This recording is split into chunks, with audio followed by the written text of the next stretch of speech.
Hello students. तो तड़का series में आज हम एक जेई मेंस का क्वेश्चन लेके आए हैं, ठीक है। और ये जेई मेंस 2022 का क्वेश्चन है, 25 जून का, मॉर्निंग शिफ्ट का, ठीक। सबसे पहली चीज़ जो यहाँ पे देखने के लिए है वो है कि एफ एक्स एक पोलिनोमियल फंक्शन है। इस तरीके से है कि जो कंडीशन दी हुई है वो क्या है कि F X plus F dash X plus F double dash X is equals to X to the power 5 plus 64। तो यहाँ ये क्वेश्चन जो है ये दो तरीके से सॉल्व हो सकता है। सबसे पहली बात तो हम क्या करें कि एफ एक्स फाइंड आउट करें और उसके अकॉर्डिंग हम उसकी लिमिट निकालें जो हमसे पूछी है, ठीक है। सबसे पहला काम क्या करें कि हम एक पोलिनोमियल निकालें जो इस ऊपर वाली कंडीशन को सेटिस्फाई कर रहा हो, ठीक है। तो अब पोलिनोमियल कैसे निकालेंगे? तो देखो, पोलिनोमियल हमें पता है कि F X plus F dash x, तो एफ एक्स अगर 3 डिग्री का पोलिनोमियल है तो एफ डैश एक्स जो है वो 2 डिग्री का होगा और F double dash x 1 degree का होगा। तो इस पूरे फंक्शन की जो डिग्री आएगी वो वही तो डिग्री आएगी जो एफ एक्स की है, क्योंकि एफ एक्स का जो हाईएस्ट डिग्री वाला वेरिएबल होगा, जैसे एक्स की पावर 5 मैंने मान लिया, तो इसका जो भी होगा, जैसे मैंने मान लिया एक फंक्शन माना ए एक्स 5 प्लस बी एक्स 4, ऐसे कुछ मान लिया, ठीक है। अब इस तरीके से जब मैं इसका डिफरेंशिएशन करूंगा तो वो तो इससे 1 डिग्री कम का ही आएगा, क्योंकि वो एक्स की पावर 4 का आएगा। और फिर जब मैं डबल डिफरेंशिएशन करूंगा तो वो एक और कम आएगा, 3 डिग्री का ही आएगा। अब इन सबको जोड़ने पे x टू द पावर 5 मिलना चाहिए। अब x टू द पावर 5 कब मिल सकता है? जब ये पोलिनोमियल जो पहले वाला पोलिनोमियल है वो 5 का हो, तभी तो x की पावर 5 मिल सकता है ना, अदरवाइज तो मिलेगा ही नहीं। बिल्कुल सही कह रहे हो सर। और क्योंकि x की पावर 5 का कोफिशिएंट भी 1 है और x की पावर 5 बाकी दोनों टर्म्स में तो आएगा ही नहीं, तो इसका मतलब ये हो गया कि अगर जो मैं पोलिनोमियल मानूंगा उसका x का पावर 5 कितना होगा, उसका क्या कहते हैं कोफिशिएंट कितना होगा, 1 होगा, ठीक है।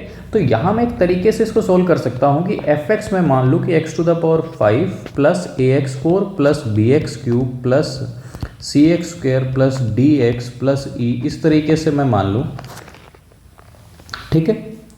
ये एफ एक्स मान लिया। अब इसका डिफरेंशिएशन कर लें, वो भी कुछ आएगा, फिर डबल डिफरेंशिएशन कर लें, वो भी कुछ आएगा, और इन सब को ऐड करके इसके बराबर रख दें। वहाँ से हम क्या कर सकते हैं, वैल्यूज़ निकाल सकते हैं कंपेयर करके A B C D E की। जैसे अगर मैं आपको निकाल के दिखाऊँ एक सैम्पल के तौर पे, वैसे हम पेपर के अंदर ऐसे करने बैठेंगे तो बहुत टाइम चला जाएगा, तो पेपर के अंदर हमें ये तरीका नहीं अपनाना है। वैसे समझा रहा हूँ कि एक तरीका ये भी है। देखो, एफ डैश एक्स किया तो मैंने 5x4 हो गया प्लस 4ax क्यूब हो गया, इस तरीके से 3bx स्क्वेयर हो गया प्लस 2cx हो गया प्लस d हो गया, ठीक कह रहे हो? यस। ऐसे ही एफ डबल डैश एक्स निकाल लिया, उसका वैल्यू किया 20x क्यूब हो गया प्लस 12ax स्क्वेयर हो गया प्लस 6bx हो गया प्लस 2c हो गया। अब देखो, इन सब को जोड़ा मैंने, जैसे ही जोड़ रहा हूँ मैं, तो x टू द पावर 5 आ गया प्लस x की पावर 4 का जो कोफिशिएंट होगा वो a प्लस 5 होगा। ऐसे ही x क्यूब का निकाला तो वो कुछ आएगा, x स्क्वेयर का भी कुछ आएगा, ऐसे चलेंगे। और इन सबको कंपेयर करना है हमें लास्ट में x to the power 5 plus 64 से, क्योंकि यही RHS है।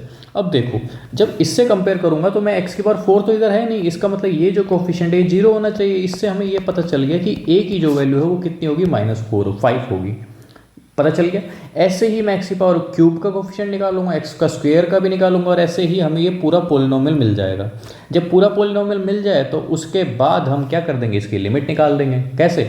एलोपिटल रूल है या कोई और भी तरीका जो आप लगाना चाहे वो लगा सकते हैं, ठीक है। एक तरीका तो ये हो गया जो कि थोड़ा सा लेंदी है अपने आप में। कह तो सही रहे हो सर आप, लेकिन इस क्वेश्चन में सर कोई और तरीका भी है क्या? भाई, जितना डाटा हमें दिया हुआ है उस हिसाब से तो हमें यही तरीका लगाना पड़ेगा, क्योंकि और तो कोई डाटा दिया हुआ है नहीं। सही कह रहे हो सर, और तो कोई ज़्यादा डाटा है नहीं। तो देखो, वैसे मुझे याद आ रहा है कि इस क्वेश्चन में शायद कोई डाटा मिसिंग है, शायद क्वेश्चन के अंदर f की पावर कुछ दी हुई थी शायद। Let me check.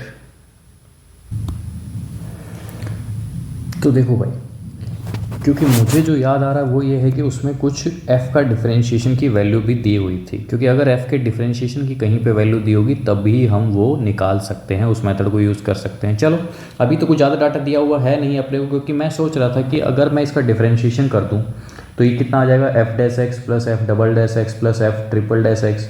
और फिर अगर मैं इसको सोल्व कर लूँ तो ज़्यादा आसानी से सोल्व होगा, क्योंकि मेरे को ये लग रहा था कि इसमें कहीं ना कहीं कुछ वैल्यू भी दी हुई, लाइक ऐसा कुछ की या तो एफ ट्रिपल डैश एक्स की वैल्यू दी होगी कुछ की इतनी आ रही है, या कुछ एफ 4 डैश एक्स की वैल्यू दे रखी होगी, कुछ आ रखी होगी, ऐसा मुझे लग रहा था। लेकिन इस क्वेश्चन में तो ऐसा कुछ दिया हुआ ही नहीं है, तो इसमें हमारे पास सिर्फ एकमात्र यही तरीका है कि हमें ये कंपेयर ही करना पड़ेगा, ठीक है। चलो कंपेयर करते हैं फिर।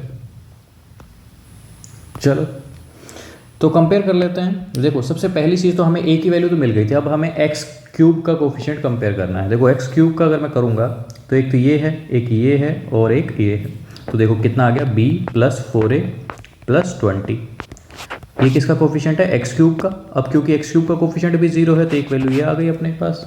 तो देखो इक्वेशंस क्या क्या आती जा रही हैं उनको मैं गोला मार रहा हूँ, 1 2। अब एक्स स्क्वायर का भी निकाल लेते हैं।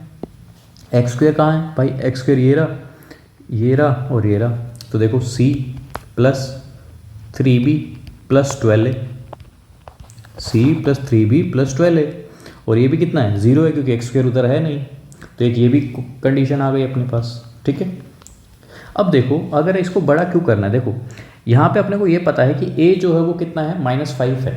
जब a -5 दिया हुआ है क्वेश्चन के अंदर, जब a -5 दिया हुआ है तो क्या मैं ये नहीं कह सकता कि अगर मैं यहाँ पे रखूँ तो b + 4a + 20 = 0 है और a की वैल्यू ऑलरेडी -5 है, तो ये दोनों तो कैंसिल हो गए, तो b की वैल्यू कितनी हो गई, 0 हो गई। Yes sir. और जब b 0 हो गया तो c + 3b + 12a भी 0 है, तो यहाँ से c की वैल्यू कितनी आ गई, देखो a तो -5 है और b 0 है तो c की वैल्यू कितनी आ गई, 60 आ गई। सही कह रहे हो सर।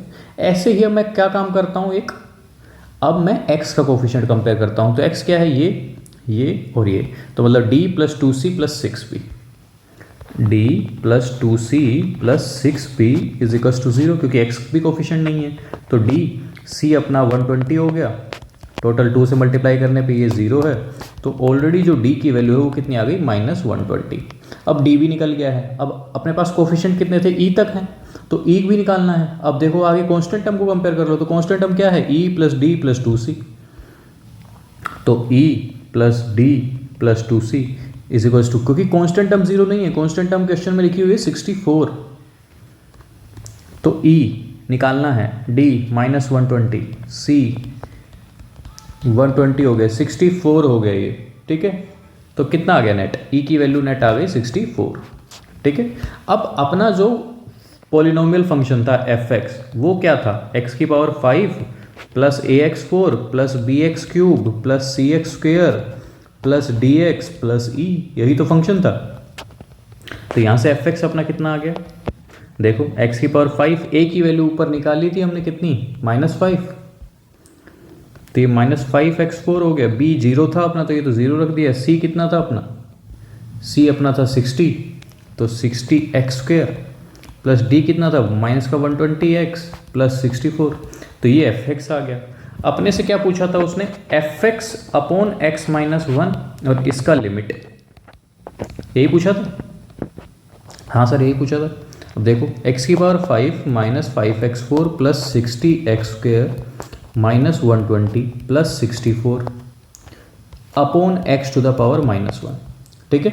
और इसका लिमिट निकालना है अपने को x⁻ (1) ठीक है। सबसे पहली बात तो नीचे तो 0 बन रहा है, क्या ऊपर 0 बन रहा है, क्योंकि अगर ये ऊपर 0 बन रहा होगा तो हमें पता है कि 0/0 फॉर्म में हम एल हॉपिटल रूल लगा सकते हैं। तो इसलिए मैं चेक कर रहा हूँ कि नोमिनेटर 0 बन रहा है कि नहीं बन रहा है। तो देखो अगर ये 0 बन जाए, 1 देखो ये 1 हो गया, ये 5 हो गया, ये 60, ये 120, ये 64, 60 और 64 124 और 1 125 और ये 125, तो ये ऊपर 0/0 ही बन रहा है। तो जब 0/0 फॉर्म बन रही हो तो हम एल हॉपिटल रूल लगा सकते हैं। तो ऊपर वाले का डिफरेंशिएशन कर दो। तो ऊपर वाले का जैसे ही डिफरेंशिएशन किया तो ये हो गया 5x4 - 20x³ + 120x माइनस, यहाँ x भी आएगा, -120, ठीक है, अपॉन इसका डिफरेंशिएशन किया तो 1 हो गया। अब देखो जैसे ही मैं ऊपर 1 लगा रहा हूँ तो ये 5, ये 20, ये 120, ये -120 और नीचे तो 1 है ही। तो आंसर कितना आ गया अपना ओवरऑल, -15। यही आंसर है, -15 ही उसका आंसर होगा। तो क्वेश्चन आपको आसानी से समझ आ गया होगा। लेकिन अगर बाई चांस जो मैंने बोला कि शायद क्वेश्चन में ऐसा कुछ दिया होता, जो मैंने स्टार्टिंग में आप लोगों को बताया था, क्या बताया था स्टार्टिंग में कि f का कुछ 3/3 डिफरेंशिएशन की वैल्यू दी होती या कुछ 4th डिफरेंशिएशन की वैल्यू दी होती, तो हम ये सब बड़ा तरीका नहीं लगाते। फिर हम क्या करते, इसी को डिफरेंशिएशन करके खेलते कि f' + f"' + f"' और इधर भी डिफरेंशिएशन करते, फिर हम वो वाला तरीका अपनाते, ठीक है। तो ये आपको देखना होगा कि क्वेश्चन कैसे दिया हुआ है। अगर क्वेश्चन में सिर्फ इतना ही डाटा दिया हुआ है तो मजबूरी है हमें ये कंपेयर करने वाला मेथड लगाना, नहीं तो फिर हम डिफरेंशिएशन की तरफ जाएंगे, ठीक है। तो क्वेश्चन आसान था, क्वेश्चन का आंसर कितना है -15। समझ भी आ गया होगा, सिर्फ कंपेयर करते हुए चलना है। ठीक है, चलो थैंक यू।